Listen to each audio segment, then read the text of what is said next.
I was organizing my poetry books when the phone rang. It was an ordinary Tuesday, the kind that gets lost between calendar pages without leaving a mark. I had retired from teaching just 6 months ago and was still trying to find rhythm in my new routine. "Mrs. Lawson, this is Thornton and Associates calling from Texas." Texas. My heart immediately raced. Garrett lived in Texas. "I regret to inform you that your brother, Garrett Wilson, passed away in the early hours of yesterday." The book I was holding, an anthology of Emily Dickinson, slipped from my fingers. The dull thud against the carpet seemed to echo in the silence that followed. Garrett, my half-brother 15 years my senior, whom I saw so rarely, but who somehow always represented a constant in my life. Someone who knew I existed, who cared, even from a distance. "Your presence is requested for the reading of the will next Monday at the Blackwell Wilson Ranch." Will? Why would they call me for that? Probably some formality. Perhaps a personal item Garrett wanted me to have. We hadn't spoken in almost 2 years since his health began to decline after Elaine's death. I booked an economy flight to Dallas and a modest hotel nearby. My retired teacher's salary didn't allow for extravagances, but I needed to say goodbye. While packing my suitcase, I found the last letter Garrett had sent me 3 years ago. Brief, as always, but kind. He asked about my life, mentioned business going well, and there was a line about Mason. "I still hope your son realizes the extraordinary woman he has for a mother." Mason. The familiar pain tightened my chest. 10 years without seeing my only child. 10 years of returned birthday cards, unanswered calls, frustrated attempts at reconciliation. After the divorce, Richard poisoned him against me with lies about abandonment and selfishness. How could I have abandoned someone I fought so hard for? The trip to Texas seemed endless. When I finally arrived at the Blackwell Wilson Ranch, I was momentarily breathless. I had visited Garrett only 3 times in my entire life, and the magnitude of the property always impressed me. The main house was a colonial-style mansion with imposing columns and porches that surrounded the entire first floor. Around it, thousands of acres of lush pastures where the famous Hereford cattle grazed peacefully. A man in an impeccable suit greeted me at the entrance. "Mrs. Lawson, I'm Maxwell Thornton. Thank you for coming. Please follow me." I was led to a library that occupied the entire west wing of the house. Floor-to-ceiling shelves housed ancient and modern volumes. The central dark wood table was prepared with documents organized in folders. There was no one else in the room. "Won't the others be participating?" I asked, imagining distant relatives of Elaine's or company executives. "There are no others, Mrs. Lawson. The reading of the will is only for you."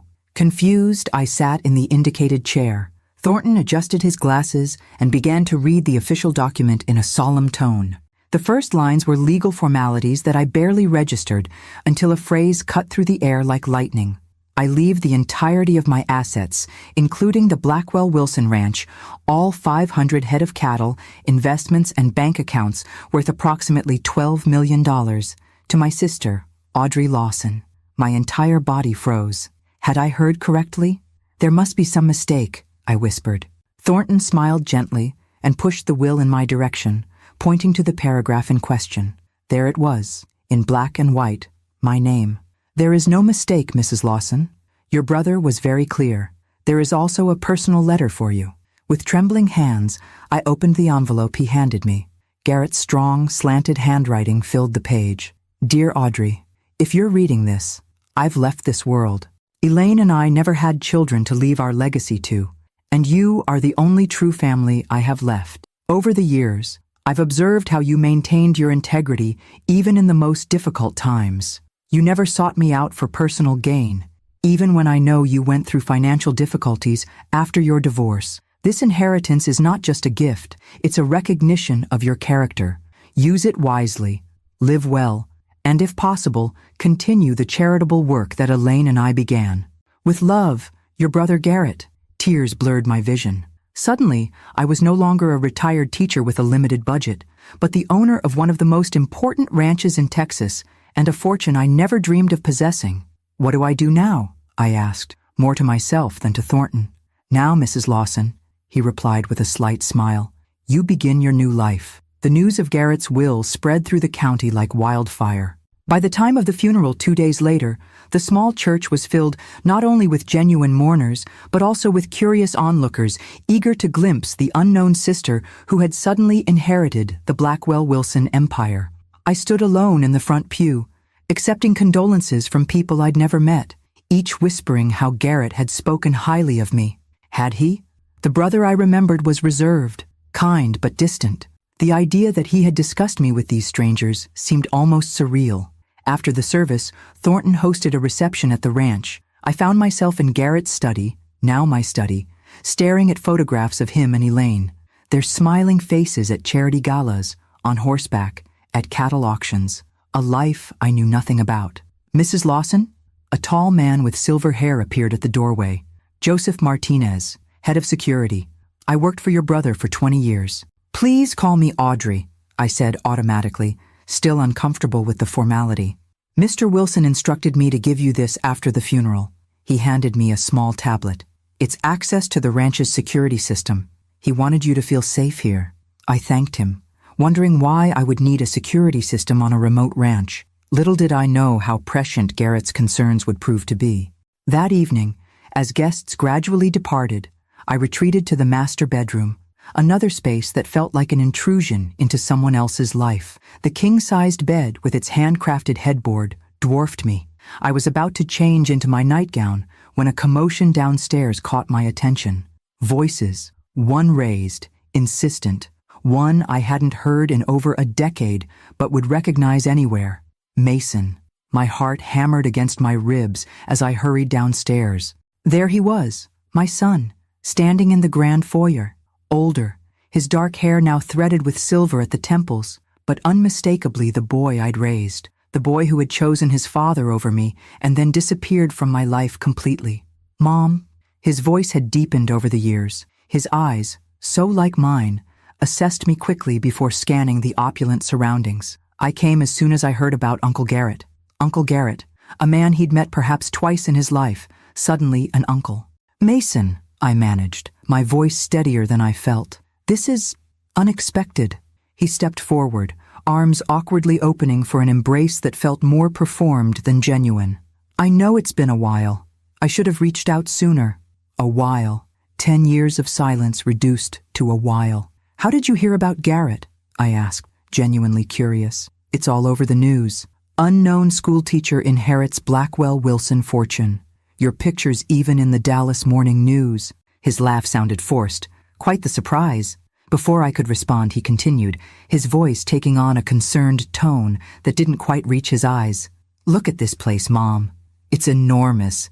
The cattle operation alone is more than one person could handle. He gestured expansively around us. You've never run anything like this. You've never even owned property larger than our old house. I opened my mouth to object, but he pressed on. You're going to need help, professional help. His expression softened to something practiced. Mom, you're going to need me to help you with all this. The presumption in his tone, the immediate assumption that I was incapable, sparked something inside me.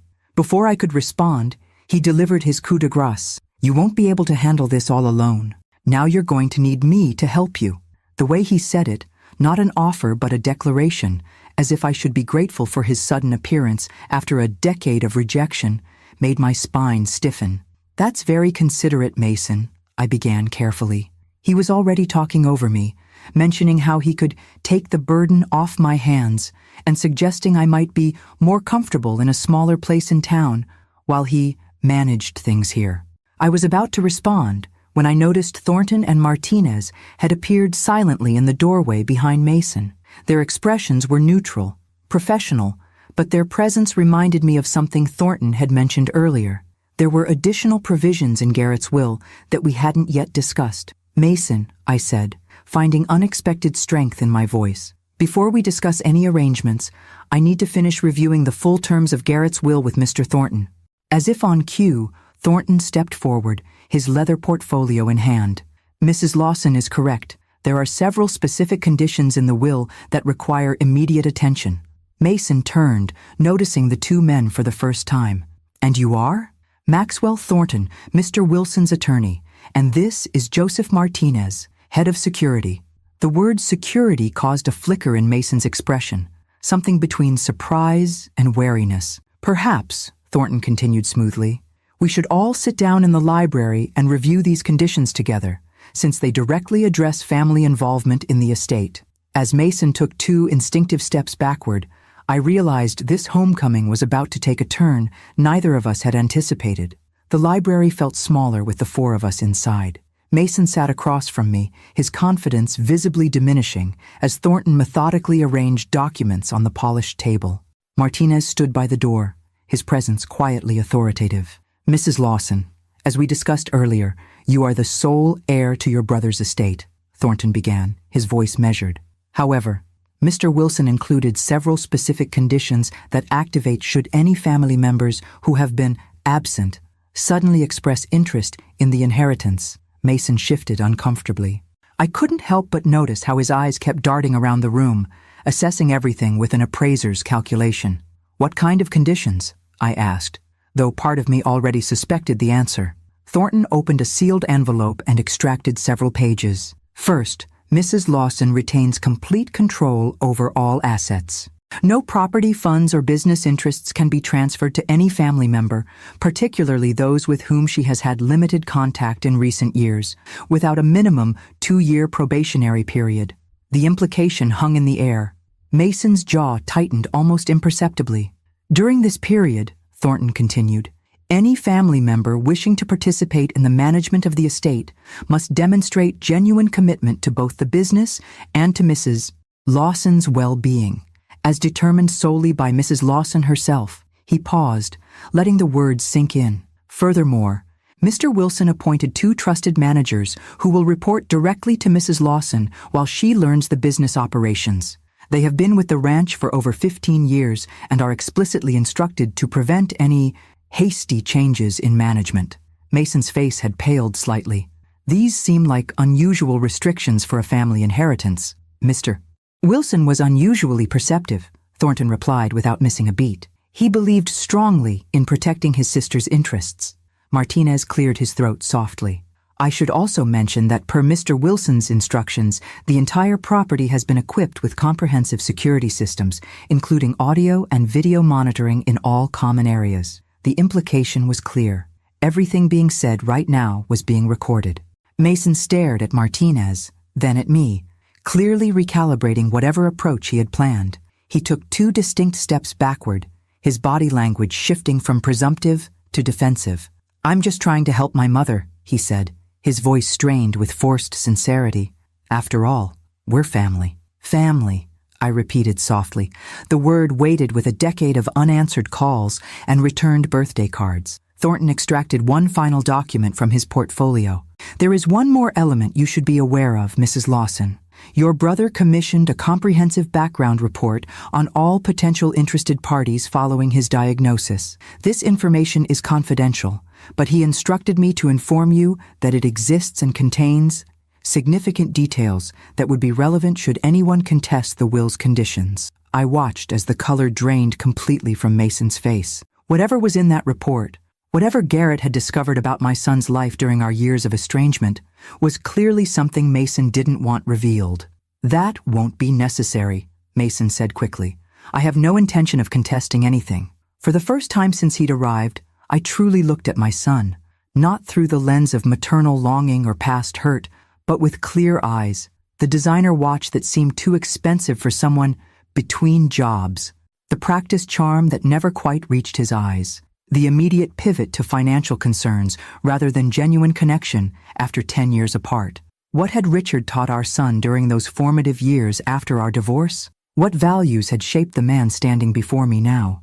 "Mason," I said, finding a steadiness in my voice I hadn't known I possessed, "I appreciate your concern for my welfare, but Garrett has ensured I have all the support I need while I learn to manage this responsibility."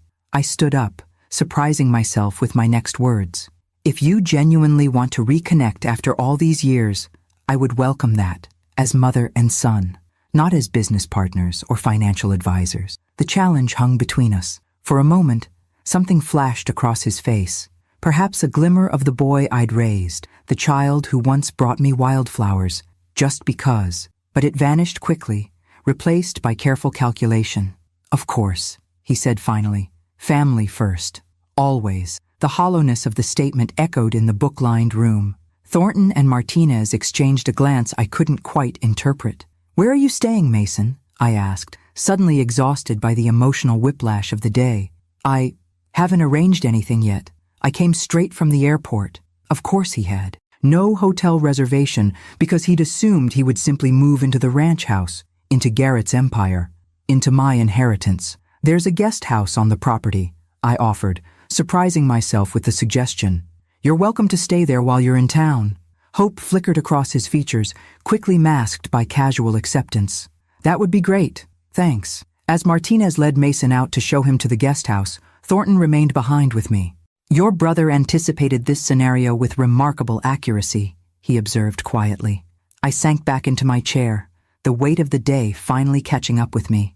"What was in that report he commissioned, Mr. Thornton?" The attorney hesitated. "Are you certain you want to know, Mrs. Lawson?" I thought about the son I'd raised, the years of separation, the man who had just tried to maneuver his way into controlling my inheritance within minutes of our reunion. Not tonight, I decided, but keep it close at hand. Something tells me I'll need it sooner rather than later. As I gazed out the window at the vast ranch that was now mine, I realized Garrett hadn't just left me a fortune. He'd given me something far more valuable, the power to define my relationships on my own terms for the first time in my life. Dawn broke over the ranch with a spectacular palette of oranges and pinks.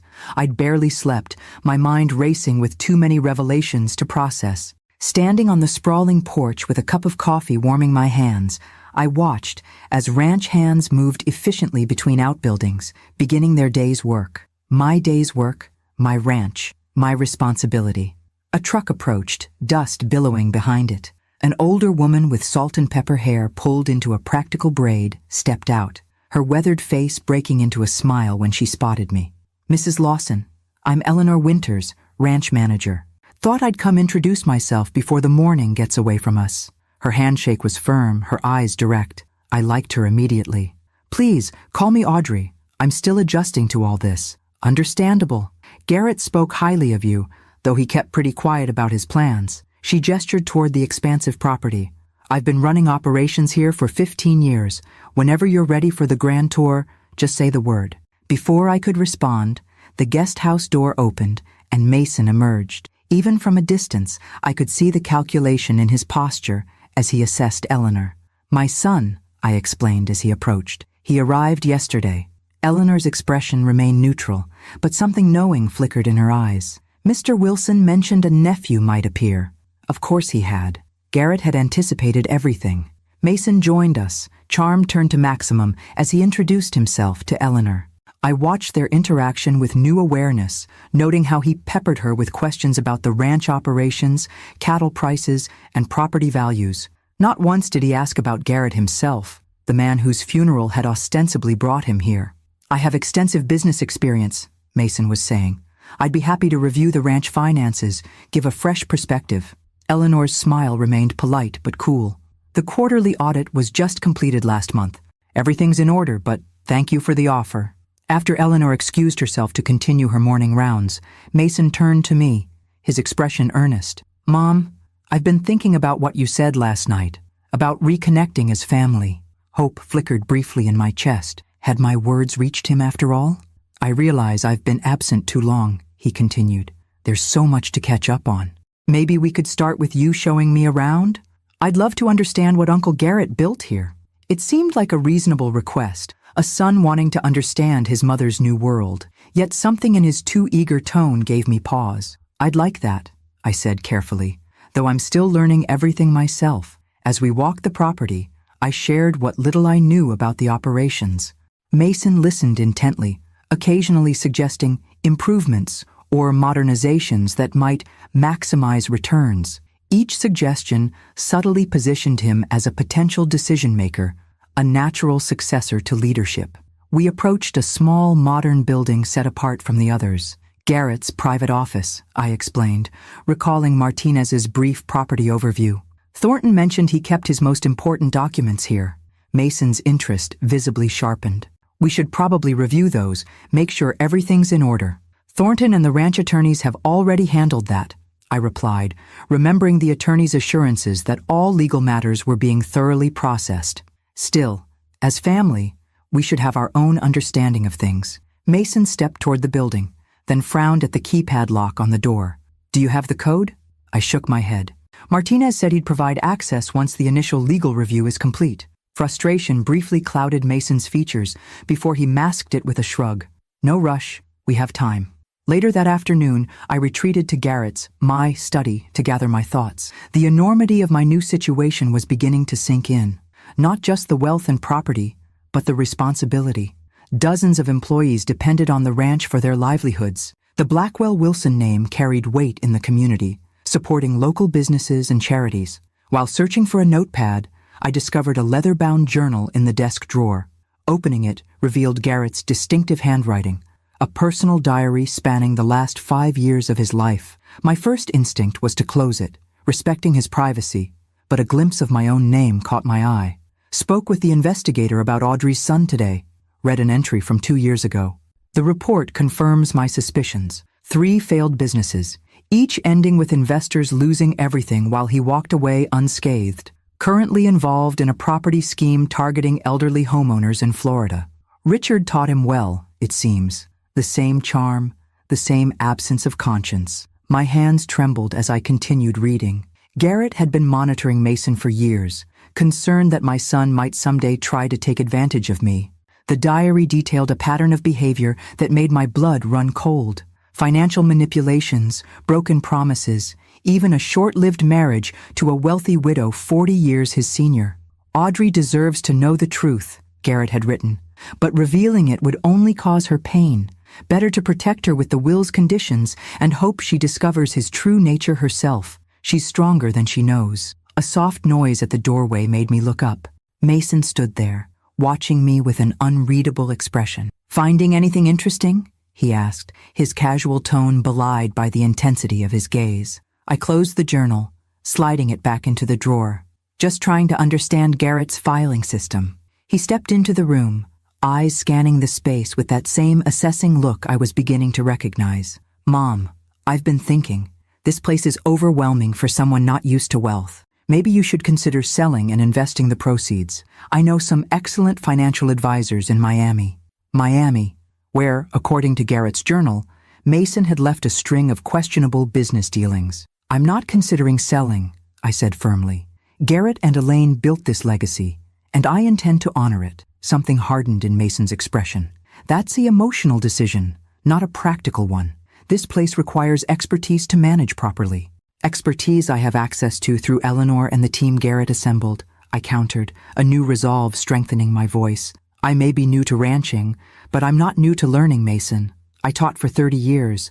I know how to educate myself. He stared at me, clearly reassessing. The mother he remembered, the one who had deferred to Richard's financial decisions, who had tried so desperately to maintain connection with her son that she'd accepted his increasingly cold treatment, was not the woman standing before him now. Of course, he said finally, his charm sliding back into place. I just want what's best for you. As he left, I remained seated, Garrett's journal a silent witness to the truth hidden beneath Mason's sudden concern. My brother had given me more than wealth. He had given me insight, and with it, the chance to finally see my son clearly, without the distorting lens of maternal hope.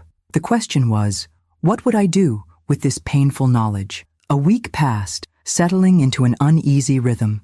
Each morning, I met with different department managers, absorbing information about cattle operations, land management, and finances. Each afternoon, Mason found reasons to join these meetings, offering unsolicited suggestions that inevitably positioned him as an essential advisor to my inexperienced perspective. The southeastern pastures could be developed into luxury housing, he proposed during one such meeting. The property values would triple overnight. Eleanor had exchanged glances with Martinez across the conference table. Those pastures contain protected wetlands, Mr. Lawson. Development would violate both state regulations and the conservation easement Mr. Wilson established. Mason had smiled tightly, just thinking outside the box. Outside the box indeed. I was beginning to see a pattern in his suggestions. Each would generate quick cash while dismantling the sustainable infrastructure Garrett and Elaine had built. On the 8th day, I found Eleanor in the barn, examining a newborn calf. "Healthy little heifer," she said, gently stroking the animal's copper coat. "Part of our breeding program. Garrett was particularly proud of these bloodlines." I watched the calf nuzzle its mother, finding unexpected peace in the simple interaction. "Eleanor, may I ask you something personal?" "Shoot. What was my brother really like? As a boss? As a person?" Eleanor straightened, considering her answer carefully. "Fair. Demanded excellence but recognized hard work. After Elaine's diagnosis, he became more focused on legacy, not just the business success, but what they were leaving behind." She gestured around us.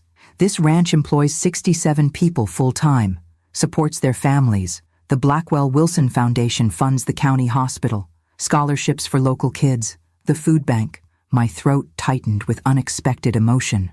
I knew so little about his life. "He knew about yours, though," Eleanor said quietly. "Kept tabs, especially after your divorce. Worried about you. And about Mason," I added, thinking of the journal entries.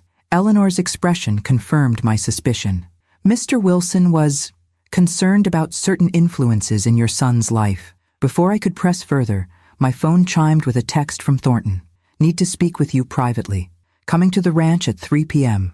The attorney arrived precisely on time, his usual portfolio tucked under his arm. We settled in my study, I was finally beginning to think of it as mine, with the door firmly closed. "Mrs. Lawson, I wanted to update you on some financial matters," he began, opening a folder. "Our audit has revealed several attempts to access ranch accounts from an unrecognized device." My stomach tightened. "Successful attempts? No. The security protocols Mr. Wilson established are quite robust. However," he handed me a printout, "the attempts originated from the guest house. Last night between 2 and 4 a.m. Mason, trying to access accounts while I slept. There's more," Thornton continued, extracting another document. "Mr. Martinez conducted a routine security sweep of the guest house yesterday during your meeting with the cattle broker. He found this." A photograph showed a sophisticated electronic device partially hidden behind a ventilation grate. "A recording device," Thornton explained. "Positioned to capture conversations in the main house's study, your study, where you conduct most business meetings." Cold anger washed through me. Not only was Mason attempting to access accounts without authorization, he was spying on my private business discussions. "I see," I said, my voice steadier than I felt. "What are my options?" Thornton outlined several approaches, from direct confrontation to legal action. As we talked, a plan began forming in my mind. Not just a reaction to Mason's betrayal, but a proactive strategy that might address multiple concerns at once. "I'd like to make some changes to my will," I said suddenly. Thornton raised an eyebrow. "Already? You've only just inherited." "Precisely. No one would question me putting affairs in order after such a major life change." I leaned forward. "And I'd like to schedule a foundation meeting. I understand Garrett and Elaine were significant philanthropists?" "Indeed. The Blackwell-Wilson Foundation distributes approximately $2 million annually to various causes." "Perfect." The pieces were falling into place. "One more thing," I added. "Is there a particular room in this house where we can be certain of complete privacy? No possibility of external monitoring?" Thornton smiled slightly. "Mr. Wilson's secure conference room.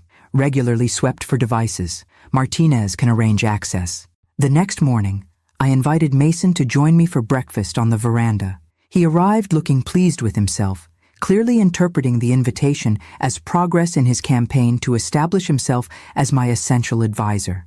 "I've been doing some thinking," I began, pouring coffee into his cup. "You're right that I have much to learn about managing this inheritance." His expression brightened visibly.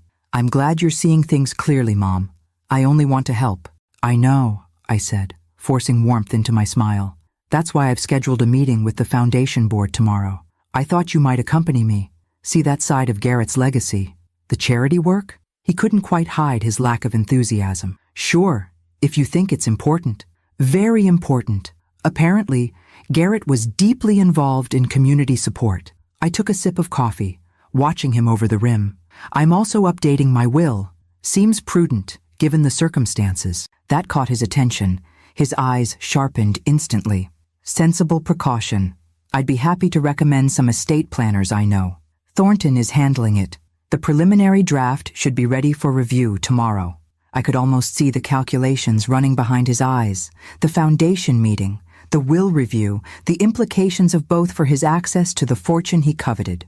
"I appreciate you including me in these decisions," he said, reaching for my hand with well-practiced sincerity. I squeezed his fingers gently, thinking of the recording device hidden in the guest house, the midnight attempts to access accounts, the decade of silence before money entered the equation. "Of course," I replied, matching his sincerity with my own performance. "After all, we're family." As he left for a business call that I suspected involved reporting this promising development to whoever was backing his efforts, I gazed across the ranch that had become my responsibility. The cattle grazing peacefully, the workers moving purposefully between tasks, the land stretching toward the horizon, all of it representing not just wealth, but community, sustainability, legacy. Mason saw only dollar signs. I was beginning to see possibility, not just for myself, but for the good this fortune could do in the right hands. And I was increasingly certain those hands were not my son's. The Blackwell Wilson Foundation headquarters occupied a modest building in downtown Dallas, its simple exterior belying the significant impact of its work. As Mason and I entered the conference room, 8 board members rose to greet us, a diverse group ranging from community leaders to financial experts, all connected by their commitment to Garrett and Elaine's philanthropic vision. "Mrs. Lawson, welcome," said Dr. Helen Chen, the foundation's chairperson. "We've been eager to meet you." I introduced Mason, noting how his eyes scanned the room, likely assessing influence and power rather than the mission statements displayed on the walls: food security, educational access, healthcare equity, environmental conservation. "As you know," Dr. Chen began once we were seated, "your brother established this foundation 20 years ago. We currently oversee 4 major initiatives and dozens of smaller grants throughout the region." A presentation followed, detailing programs that fed thousands of children, provided college scholarships to rural students, supported the county hospital, and protected critical wildlife habitats. The annual budget of just over $2 million was managed with remarkable efficiency, with administrative costs kept below 8%. "Impressive work," I commented sincerely when the presentation concluded. "Garrett and Elaine created something truly meaningful. We're particularly proud of the emergency food program," added Robert Gonzalez, another board member. "It serves over 3,000 families monthly." Mason shifted in his chair, his impatience barely concealed. "All very admirable. But what's the return on investment? Surely these funds could generate more impact if professionally managed." An uncomfortable silence fell over the room. "The return," Dr. Chen said carefully, "is measured in lives improved, Mr. Lawson, not percentage points." Of course," Mason backpedaled smoothly. "I simply meant we could potentially help even more people with optimal financial strategies." I watched this exchange with growing clarity.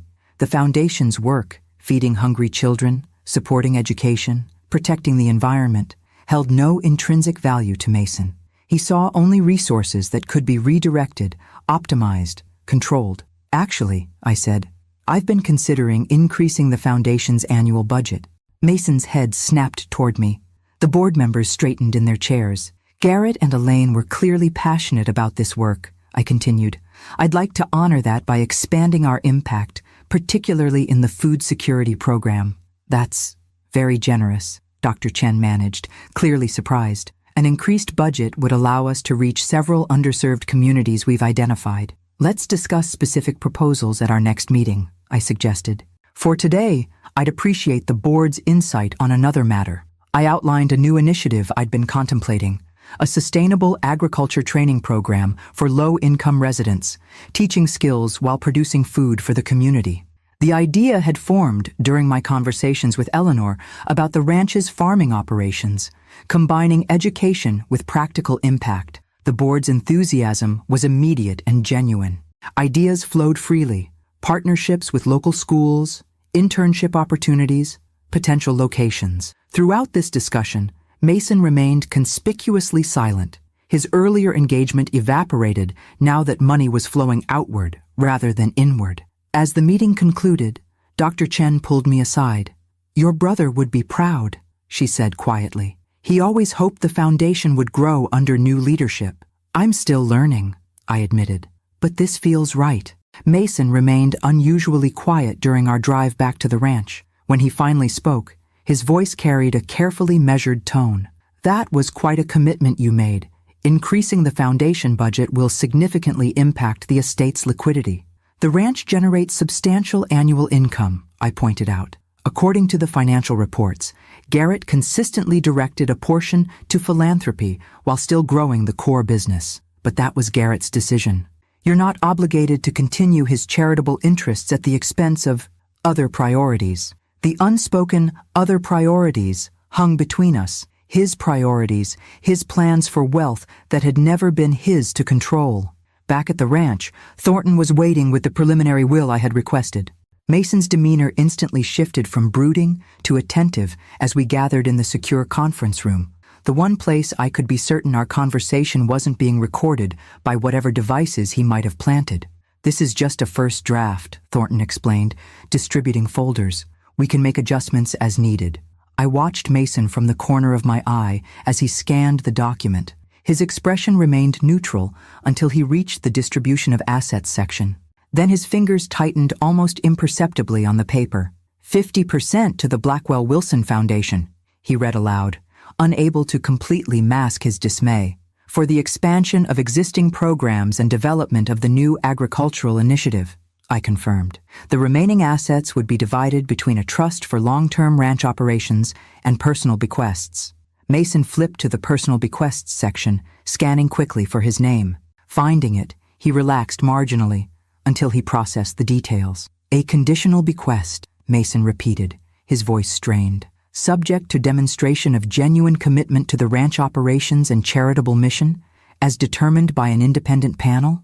Similar to the conditions Garrett placed on his will, I noted calmly, ensuring that anyone benefiting from this wealth shares the values behind it. Mason's carefully constructed facade cracked momentarily. He caught himself, forcing his features back into concerned solicitousness. This seems unnecessarily complicated, Mom. Families shouldn't have to prove themselves worthy of inheritance, shouldn't they? I met his gaze directly. What makes someone deserving of wealth they didn't earn, Mason? Blood relation alone? The question hung in the air between us. Thornton, sensing the tension, suggested we review the document individually and reconvene the next day with any proposed revisions. As Mason left, rather abruptly, Thornton gathered his papers with measured precision. An illuminating exercise, he observed once we were alone. Very, I agreed, though not the final version I intend to implement.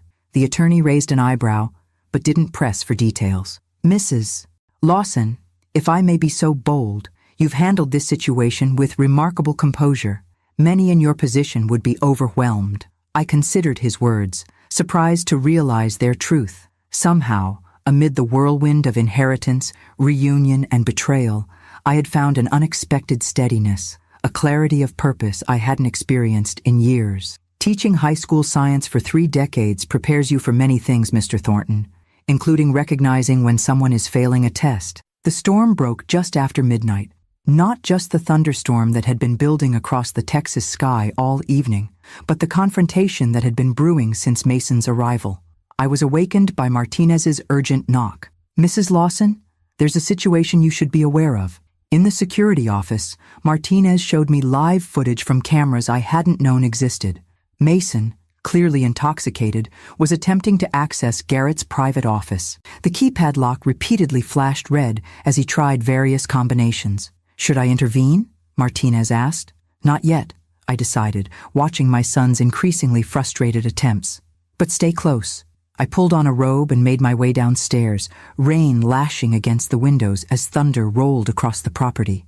By the time I reached the connecting path to the office building, Mason had given up on the keypad and was examining the windows for potential entry. Looking for something? I called over the storm's din. He whirled around, rain plastering his hair to his forehead. For a moment, naked calculation showed on his face before he attempted to compose his features. Mom, I was just checking the security. This storm? He gestured vaguely at the building. At midnight? By testing the keypad with multiple codes? His expression hardened, the pretense dropping away like a discarded mask. You've been watching me. Garrett watched over this ranch carefully. I'm simply continuing his practices. Lightning illuminated the space between us, thunder following almost immediately. We were both getting soaked, but neither moved toward shelter. Why are you really here, Mason? I asked, the question I'd been holding back since his arrival finally breaking free. After 10 years of silence, why now? You're my mother, he replied automatically. I heard about Uncle Garrett. Stop. My voice cut through the rain. No more lies, no more manipulation. The truth, Mason. For once. Something shifted in his expression. A calculation, a decision. When he spoke again, his voice had lost its practiced warmth. Fine. The truth? I'm here because you suddenly have something worth my time. He gestured toward the main house. All this. The money, the property, assets that should rightfully come to me eventually anyway. The cold honesty was almost refreshing after days of pretense. And the 10 years before? The returned birthday cards? The ignored calls when I tried to maintain some relationship? He shrugged, water streaming from his shoulders. What was the point? You had nothing I needed. The words should have devastated me. Strangely, they didn't. Perhaps I'd already accepted this truth in my heart long before he confirmed it aloud. Did your father teach you that? That people are only valuable for what they can give you? Dad taught me to be practical, Mason countered. To recognize opportunity and seize it. To stop wasting time on emotional attachments that offer no return. Richard's influence distilled to its poisonous essence. My ex-husband had always valued transactions over relationships, seeing people as either assets or obstacles. Now his worldview spoke through our son's mouth, shaped by years of calculated mentorship. And this? I gestured toward Garrett's office. Breaking in is practical? I need to see the financial records myself, he admitted, dropping all pretense now. Your little will stunt today made it clear you're planning to divert assets to strangers instead of your own son. I have investors waiting on my confirmation that I can deliver what I promised. Investors? The pieces clicked into place. You've already leveraged your supposed inheritance, haven't you? Made commitments based on money you don't control. His silence was confirmation enough. How much do you owe, Mason? Lightning flashed again, illuminating the desperation that briefly crossed his face. Enough that I can't go back to Miami without a solution. At last, the truth, not just opportunism, but necessity had driven his sudden reappearance. Not a son seeking reconciliation, but a desperate man fleeing consequences. I could help you, I said quietly. Not with control of the ranch or foundation, but enough to clear your debts. Hope flickered across his features, quickly replaced by suspicion. In exchange for what? Honesty. A genuine attempt at rebuilding some kind of relationship. Not as business partners or as manipulator and target, but as mother and son. He stared at me through the rain, weighing options, calculating advantages. When he finally spoke, his voice held a trace of the little boy I'd once known.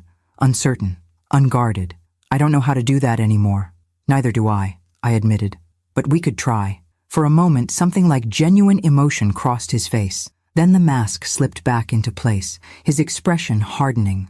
And if I'm not interested in your terms, if I contest the will, make legal claims as your only child, then you should know that Garrett left extensive documentation of your activities in Florida.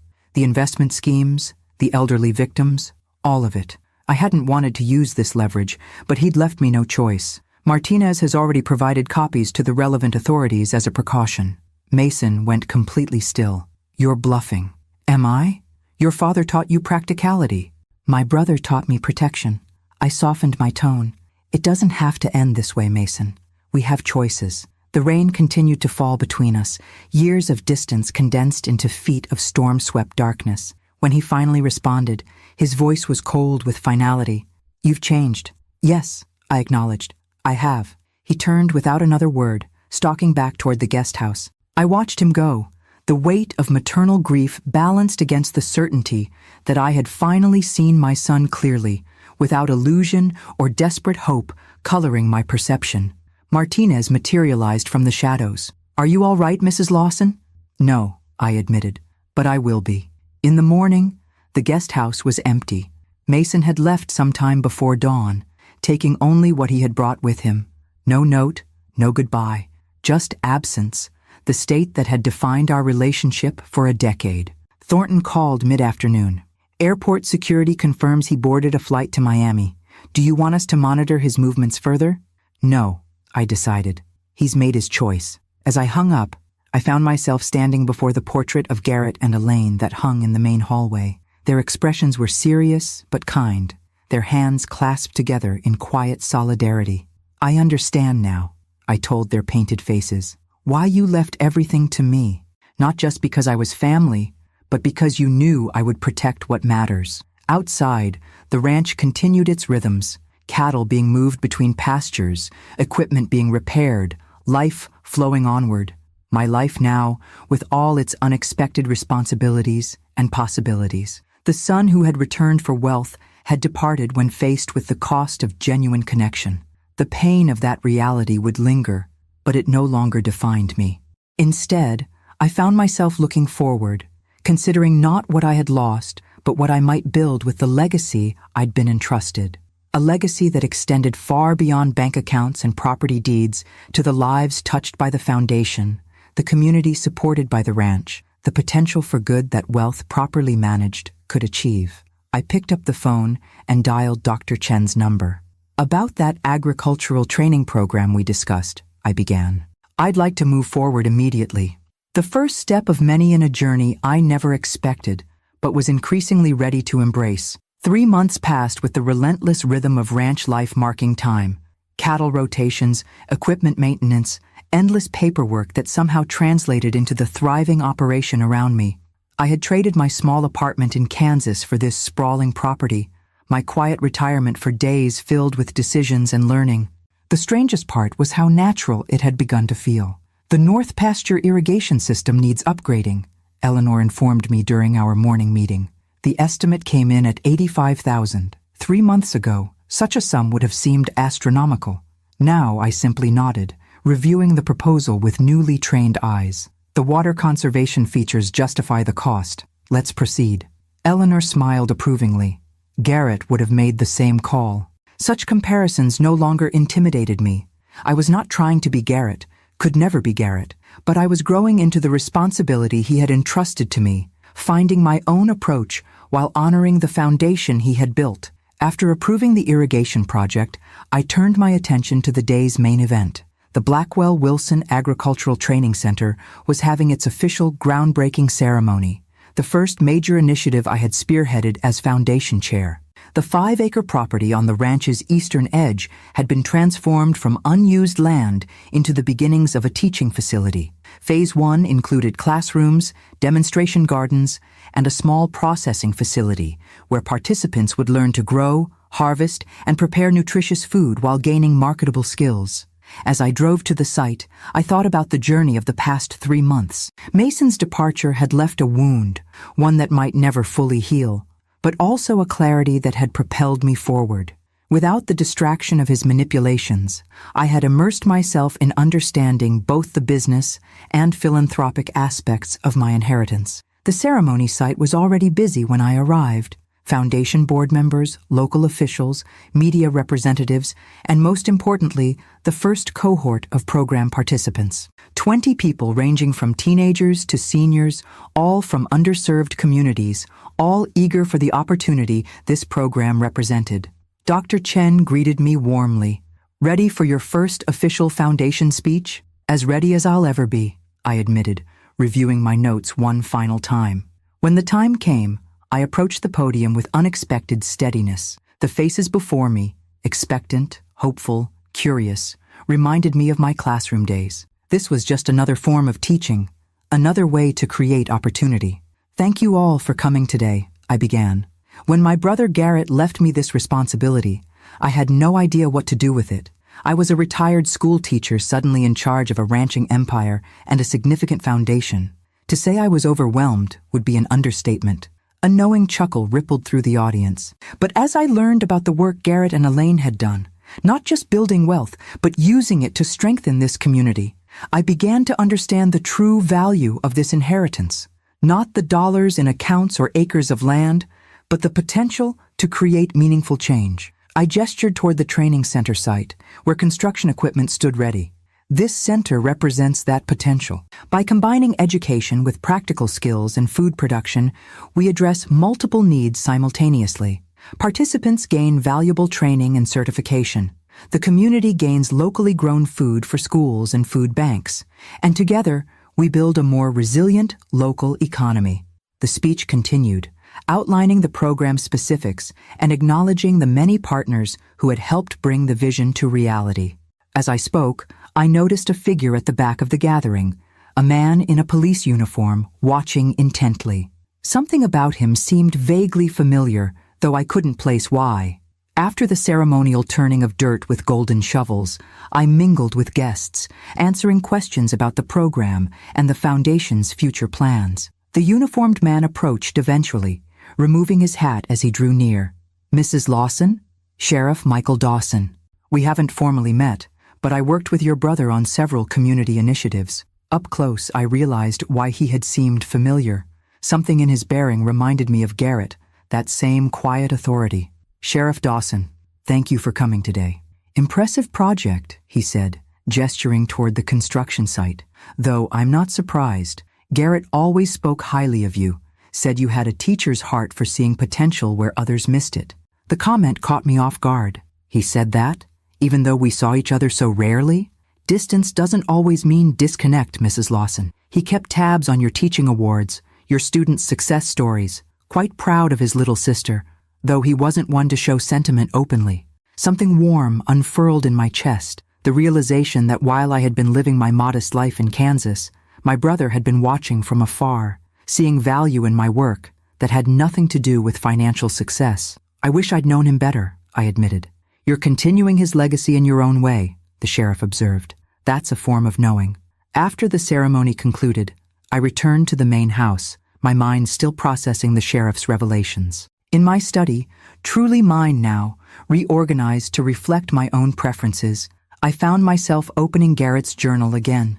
This time, reading not for information about Mason, but for glimpses of my brother's thoughts about me. Audrey received another teaching award, read an entry from 5 years earlier. Regional recognition for her science program, always the quiet achiever, making difference without fanfare. Reminds me of Mother in that way. Another, dated shortly after my divorce. Richard continues to poison the boy against her. Infuriating to witness. Considered intervention, but Audrey needs to navigate this herself. Strength is there, though she may not recognize it yet. And most poignantly, an entry from his final year. Made decision about the will today. Elaine agrees completely. Audrey is the right choice, not because she needs the money, but because the money needs her perspective. What we've built should serve purpose beyond accumulation. She understands that instinctively, values what truly matters. The board will resist initially, but they'll recognize it too, given time. Tears blurred my vision as I closed the journal. All those years I'd thought myself disconnected from my brother's life. He had been watching, evaluating, ultimately entrusting me with everything he valued most, not as a charity case, but as someone he genuinely believed would honor and extend his legacy.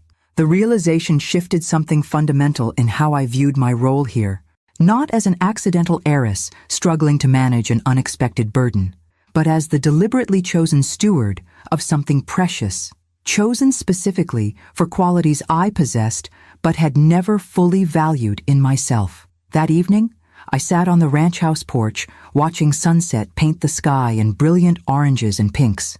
Ranch hands were returning from distant pastures, horses and ATVs kicking up small dust clouds along the access roads. In the distance, cattle moved like dark shadows against the golden landscape. My landscape now, my responsibility, my opportunity to create meaning from abundance. The phone in my pocket vibrated. A text message from an unknown Miami number. "Need to talk. Things complicated here. M. Mason." After 3 months of silence, reaching out now. The old me would have responded immediately, desperate for any connection with my estranged son. The new me considered more carefully what healthy boundaries might look like, what conditions might need to be established before any conversation could be productive. I set the phone aside without responding, not as rejection, but as thoughtful pause. Tomorrow would be soon enough to decide how or whether to re-engage with the son who had walked away when manipulation failed. Tonight was for appreciating how far I had come in my own transformation from uncertain inheritor to purposeful steward. The Texas stars emerged one by one as darkness claimed the land, each pinpoint of light a reminder of possibility in vastness. I breathed deeply, filled with unexpected contentment and the quiet certainty that I was exactly where I was meant to be. The Miami police have no record of him at that address for the past month, Martinez reported, closing his notebook. Landlord says he left owing 3 months' rent. 6 months had passed since Mason's text message. My cautious response, offering to speak by phone but not providing financial assistance without a clear plan, had been met with silence. Now, concerned despite everything, I had asked Martinez to discreetly check on my son's whereabouts. His last known employer hasn't seen him either, Martinez continued, but there's a rumor he became involved with some real estate investors with questionable business practices. The implications hung in the air between us. Garrett's journal had detailed Mason's pattern of dubious financial ventures. It seemed he had continued down that path after leaving Texas. Thank you for checking, I said, pushing aside maternal worry to focus on the day ahead. Let me know if you learn anything more. Today marked a milestone, the first harvest from the Agricultural Training Center. What had begun as a concept 6 months ago was now a thriving reality. 2 acres of vegetables cultivated using sustainable methods, a small orchard beginning to establish itself, and 20 graduates already employed in agriculture-related positions throughout the county. I drove to the center, still marveling at how quickly the project had progressed from groundbreaking to functional facility. The main building, a practical structure with classrooms, processing areas, and administrative offices, was surrounded by neatly tended demonstration gardens. Solar panels gleamed on the south-facing roof, part of our commitment to environmental sustainability. Dr. Chen met me at the entrance, clipboard in hand. The local news crew is already here. They want to interview you about the food bank partnership. The partnership was my proudest achievement, a system where program participants grew food that went directly to community members in need, creating a direct connection between learning and meaningful impact. The first delivery, over 2,000 pounds of fresh produce, was scheduled for today. As we walked toward the harvesting area, I spotted a familiar figure among the workers. Sheriff Dawson, dressed in jeans and a work shirt rather than his uniform, helping load crates of vegetables into a delivery truck. Michael volunteered his Saturday, Dr. Chen explained, following my gaze. He's been one of our most consistent supporters. Over the past months, the sheriff had become a regular presence at foundation events and ranch functions. Our professional relationship had gradually evolved into friendship, his dry humor and straightforward manner a welcome counterpoint to the complexities of my new life. His insights about the community helped shape foundation priorities, while his stories about Garrett offered glimpses of my brother I would never otherwise have known. After completing the television interview, still an uncomfortable experience despite increasing practice, I joined the harvest volunteers. There was something deeply satisfying about physical work, after days of meetings and paperwork, about dirt under my fingernails, and tangible results. Impressive yield for first harvest, Michael commented, appearing beside me with empty crates for the tomatoes I was picking. Garrett would be pleased. I think he would, I agreed. Though I'm still finding my own way with all this. That's precisely why he chose you, Michael said, continuing our ongoing conversation about my brother's decision. He didn't want a carbon copy to maintain status quo. He wanted someone who would bring new perspective. As we worked side by side, I found myself sharing my concerns about Mason, the cryptic text, the subsequent silence, Martinez's worrying report. Complicated situation, Michael acknowledged. Parental love doesn't simply vanish because a child makes poor choices. I keep wondering if there was something more I could have done, during the divorce or after. Some way I could have prevented Richard's influence from shaping him so completely. Michael considered this as he loaded tomatoes into crates. My oldest went through a phase where he wanted nothing to do with me. Different circumstances, teenage rebellion rather than parental manipulation, but the pain of rejection felt the same. How did you handle it? I asked, curious about this glimpse into his personal life, something he rarely volunteered. Maintained open door, clear boundaries, let him know love remained constant, even when his behavior was unacceptable. He shrugged slightly. Eventually he found his way back. Different relationship than before, but solid in its own way. His words offered perspective without easy reassurance, exactly what I needed. The harvest continued throughout the morning, culminating in a community lunch where program participants, foundation board members, and volunteers shared food prepared from the center's first crops. Sitting at long tables under shade trees, people from vastly different backgrounds connected through the simple act of breaking bread together. This, I realized, was Garrett and Elaine's true legacy, not the wealth itself, but its potential to build community, to connect people who might otherwise remain separated by economic circumstance. My role as steward was not just managing assets, but nurturing these connections, these possibilities for meaningful impact. As the event wound down, Eleanor approached, her expression uncharacteristically concerned. "Mrs. Lawson, there's a situation at the main house. Martinez asked me to let you know discreetly." My first thought was of Mason. "What kind of situation?" "Your son has arrived," she confirmed my suspicion. "Apparently in some distress. Martinez has him in the guest house and thought you'd want to be informed before returning." Michael, overhearing, offered to drive me back.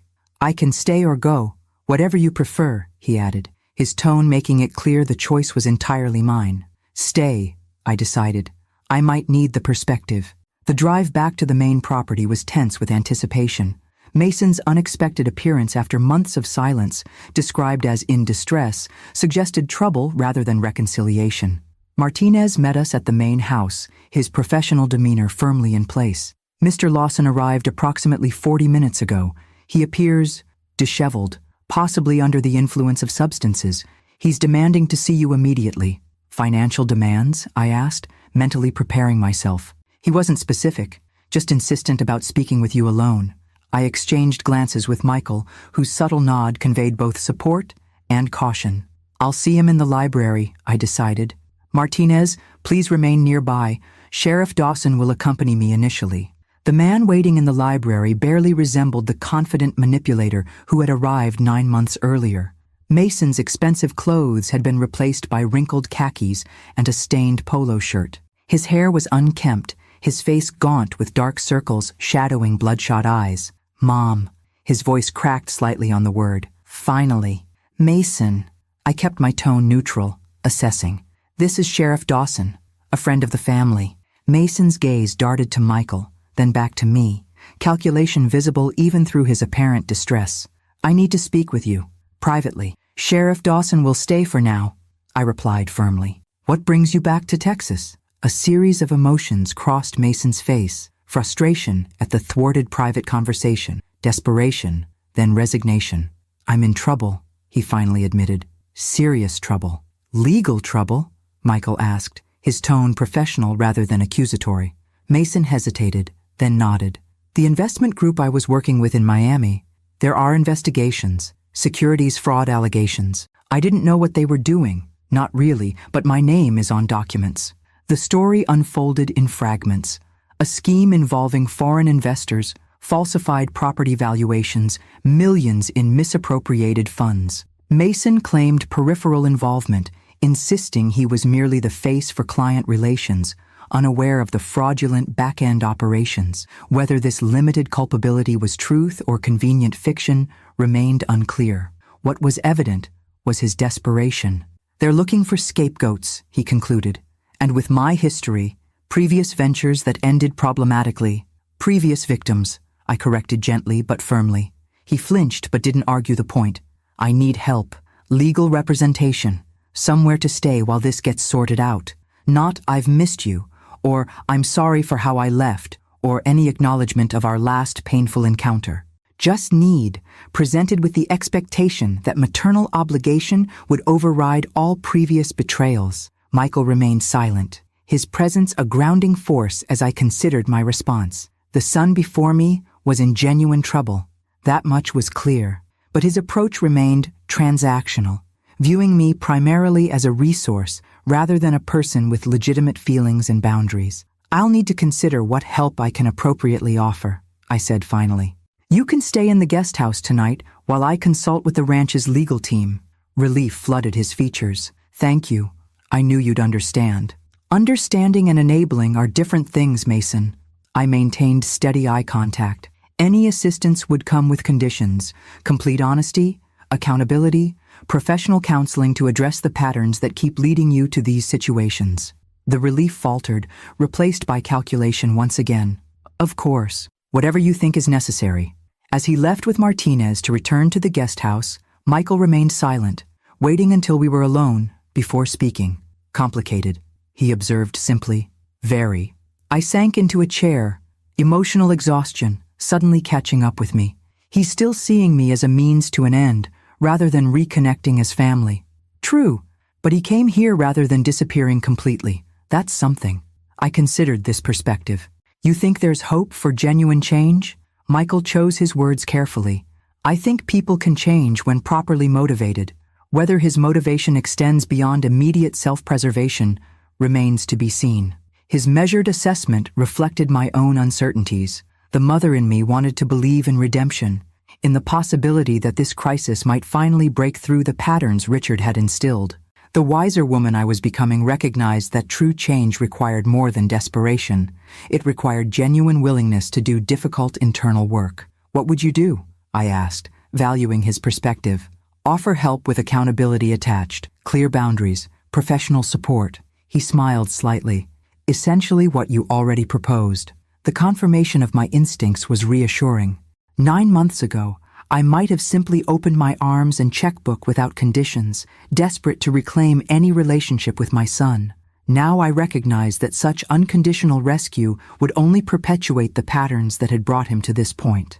I want to help him, I acknowledged, but not at the expense of enabling further harm, to himself or others. That balance, Michael said quietly, is the most profound expression of parental love there is. As evening settled over the ranch, I watched from my study window as lights came on in the guest house. My son was once again under my roof, our relationship still fraught with complications, but now existing in a new context, one where I approached our connection from a position of strength and clarity rather than desperate hope. Whatever came next would be challenging. But for the first time, I felt equal to that challenge, grounded in the person I had become, rather than defined by the pain of what had been lost. 1 year, Eleanor marveled, glancing around the transformed ranch office. Hard to believe you've only been here a year.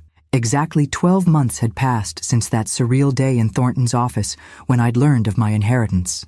The anniversary had prompted reflection on the journey, from overwhelmed newcomer to confident steward, from someone defined by loss to a woman creating meaningful impact. Sometimes it feels like I've always been here, I admitted. Other times, like I'm still finding my footing. You've done more in 12 months than most would accomplish in 5 years, Eleanor countered.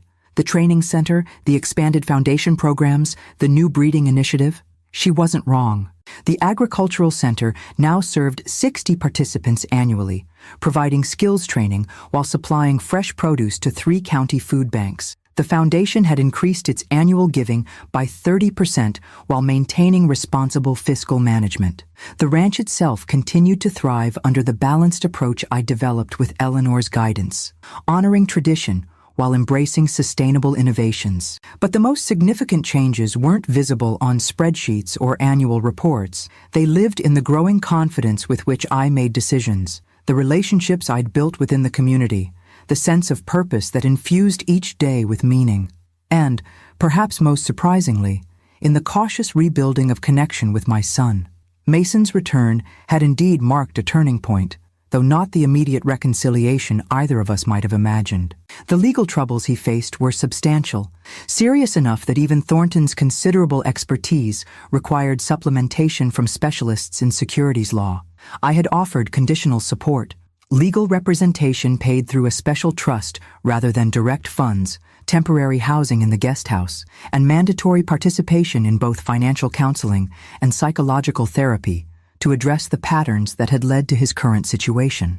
Initially, Mason had balked at these requirements, especially the therapy component, but faced with limited alternatives and mounting legal pressure, he had reluctantly agreed. 3 months into this arrangement, something unexpected had begun to emerge, moments of genuine connection amidst the complexity, glimpses of the son I remembered beneath layers of his father's influence. "Mr. Thompson is here for the quarterly review," Martinez announced from the doorway, interrupting my reflection.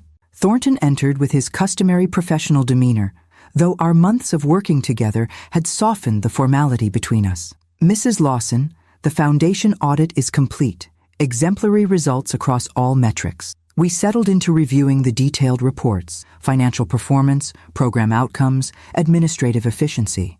The numbers told a story of thoughtful stewardship and meaningful impact, of resources directed toward genuine community needs rather than simply perpetuating wealth for its own sake. "I have something else to discuss," Thornton said as we concluded the review. "A personal matter. Mr. Wilson, your brother, left instructions that I should give you this after your first year managing the estate." He placed a sealed envelope on the desk between us. My name was written in Garrett's distinctive handwriting. "I'll leave you to read it privately," Thornton offered, rising. "No, please stay," I requested, suddenly wanting a witness to this final communication from my brother.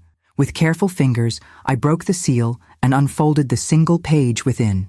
"Dear Audrey, if you're reading this, you've successfully navigated your first year as steward of what Elaine and I built together. I never doubted you would rise to the challenge, though I imagine you had plenty of doubts yourself. When we were children, you always showed a quiet strength our mother called steel and silk, gentle in approach, but unbreakable at the core. Life's challenges may have caused you to forget that strength, but I never did. I chose you as my heir, not despite your teaching background, but because of it. You understand that true wealth isn't measured in bank accounts, but in lives improved, potential realized, community strengthened. The money and property are simply tools toward those greater purposes. By now, you've likely faced challenges I anticipated. Your son's reaction to your inheritance, perhaps, and many I couldn't foresee. The fact that you're reading this letter means you've navigated them with the integrity and wisdom I always knew you possessed. The ranch, the foundation, the business, they're truly yours now, to shape according to your vision. My legacy isn't what I built, but what you'll do with it. With pride and love, your brother." Garrett tears blurred my vision as I set the letter down. Even now, a year after his death, Garrett had found a way to offer both validation and challenge, acknowledging the journey while encouraging the path forward. "He had remarkable foresight," Thornton observed quietly. "Yes," I agreed, thinking of how accurately Garrett had predicted Mason's reaction, the community's initial skepticism, my own growth into the role he'd chosen for me. "I wish I'd known him better in life." "In many ways, you've come to know him through his legacy," Thornton suggested, "and he knew you well enough to entrust you with everything that mattered to him." The truth of this observation settled around me like a comfortable shawl. Through managing the ranch, expanding the foundation, and connecting with those who had known him, I had indeed developed a deeper understanding of my brother than our limited interactions in life had allowed. Later that afternoon, I drove to the training center where the spring graduation ceremony was underway. 60 participants, ranging from teenagers to seniors, all from backgrounds where opportunity had been limited, were receiving certificates in sustainable agriculture practices, food processing, and business management. From the back of the gathering, I watched as Dr. Chen called each name as graduates crossed the modest stage with pride emanating from their postures. These were not just students completing a program, but individuals whose life trajectories had been meaningfully altered. "Quite a sight, isn't it?" Michael's voice came from beside me as he joined me in observing the ceremony. Our friendship had deepened over the months, gradually evolving into something neither of us had rushed to define, but both increasingly valued. "Worth every dollar invested," I agreed, "and then some." He nodded toward a young woman receiving her certificate. Maria there was facing potential jail time for minor offenses before the court approved this program as an alternative. Now she's been hired by the county extension office. Complete turnaround. Second chances. Transformation. Potential recognized and nurtured. These themes had come to define not just the foundation's work, but my personal journey as well. After the ceremony, I mingled with graduates and their families, listening to stories of challenge and triumph. Several mentioned plans to establish community gardens in neighborhoods previously classified as food deserts, extending the program's impact far beyond individual participants. As the gathering dispersed, I noticed a familiar figure standing somewhat awkwardly at the edge of the property. Mason, observing from a distance. His appearance had improved significantly over the months of structured support. Clean-shaven, properly dressed, clear-eyed. external reflections of the internal work he was slowly, sometimes reluctantly, undertaking. I approached him, curious about his unexpected presence at the foundation event. "I didn't know you were coming today. My therapist suggested I should see what you're actually doing with all this," he admitted, gesturing toward the facility, beyond the spreadsheets and reports. "And?" I prompted, when he fell silent. He looked uncomfortable, struggling visibly with whatever he wanted to express. "It's not what I expected," he finally admitted. "When I first came here, I saw the money, the property, the potential for personal gain. I didn't see this." His gesture encompassed the graduates still chatting in small groups, the productive gardens stretching beyond the main facility, the tangible sense of community and purpose that permeated the space. "Dad always taught me that wealth was about accumulation and status," Mason continued, his voice quieter now. "About having more than others, controlling more than others. I never considered it could be about creating something that helps people become more self-sufficient." The mention of Richard's teachings, spoken now with critical awareness rather than reverent repetition, suggested the therapy might be having more impact than I'd realized. "That's what Garrett and Elaine understood," I said carefully. "That wealth without purpose becomes a burden rather than a blessing." Mason nodded slowly, his expression thoughtful in a way I hadn't seen since he was a curious child, before Richard's influence had narrowed his perspective to transaction and manipulation. "My legal situation is improving," he offered, changing the subject slightly. "The evidence shows I wasn't involved in the planning stages of the fraud, just the execution. The prosecutor is considering a reduced charge in exchange for testimony against the primary organizers." "That's positive news," I acknowledged, genuinely relieved for him despite the complicated history between us. "I'll still face consequences," he continued, a new accountability evident in his tone.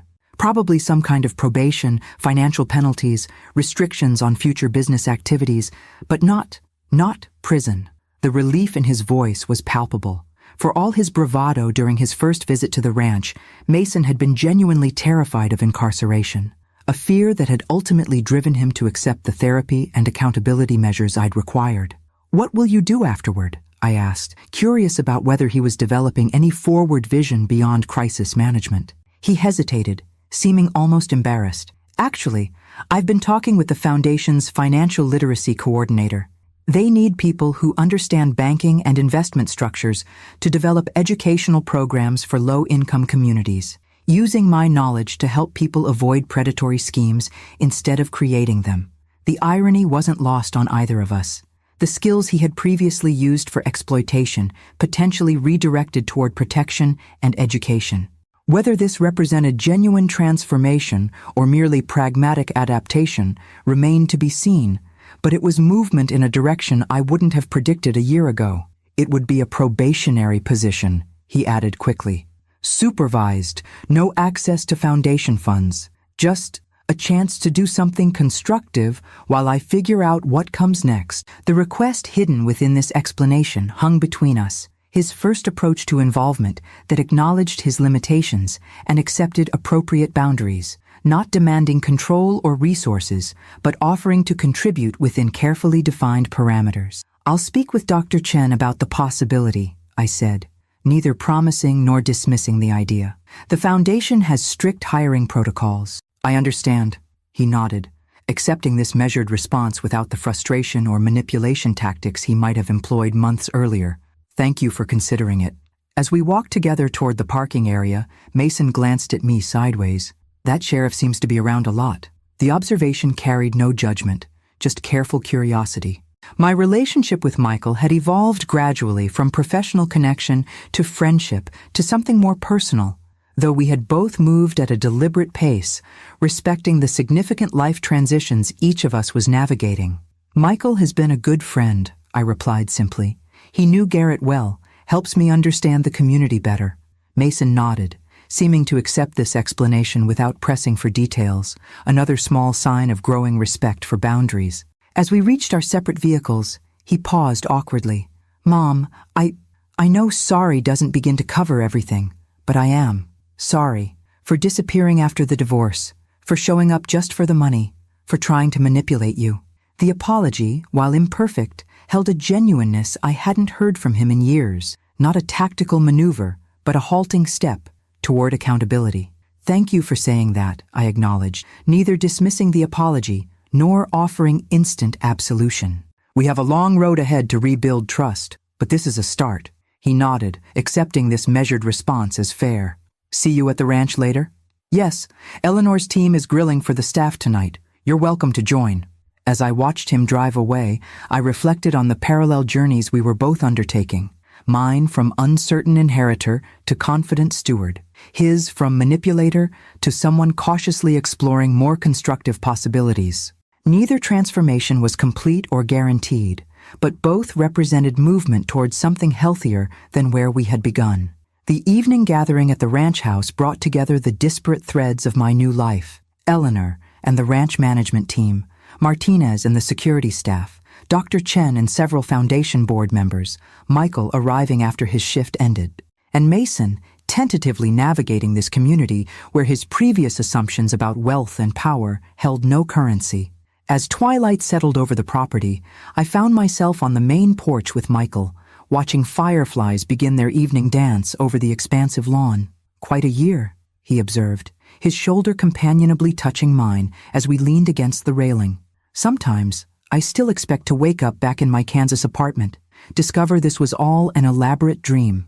He smiled at this. "And if you did, wake up and find yourself back there?" I considered the question carefully. I'd miss this place, the work, the purpose, but I'd know now what I didn't fully understand then, that my value was never tied to my circumstances or bank account, that I had strength within me all along, just waiting for the right challenge to emerge. "That's what Garrett saw in you," Michael noted. "What those of us who've come to know you see clearly now." His hand found mine on the railing, a gesture both casual and significant. We had been moving slowly towards something more than friendship, neither of us rushing a connection that felt increasingly important to get right. From inside came the sounds of conversation and laughter, Mason's voice unexpectedly rising above others as he apparently shared some story that elicited genuine amusement rather than calculated response. A small victory, perhaps, but meaningful in context. "I received a letter from Garrett today," I said, explaining the anniversary message Thornton had delivered. "He wrote that his legacy isn't what he built, but what I'll do with it." "Wise man, your brother." "I'm beginning to understand just how wise," I agreed. "He gave me not just resources, but the opportunity to discover capacities within myself I might never have recognized otherwise." The ranch stretched before us, cattle moving like shadows in the distant pastures as night settled over the land. My land now, not just legally, but in the deeper sense of connection and responsibility. Not a burden to be managed, but a legacy to be honored through thoughtful stewardship. 1 year ago, I had been a retired school teacher with modest savings and a painfully estranged relationship with my only child. Today, I stood as the owner of one of Texas's significant cattle operations, the chairperson of a foundation making meaningful community impact, and a woman discovering new dimensions of strength, purpose, and even possibility for connection, both with my slowly recovering son and with the thoughtful man beside me. The transformation wasn't complete. Such journeys never truly are. Mason's path toward healthier patterns remained uncertain, requiring ongoing accountability and support. My own growth as a leader and steward continued to evolve with each new challenge and opportunity. The Foundation's work addressing community needs would always face more demand than resources could fulfill.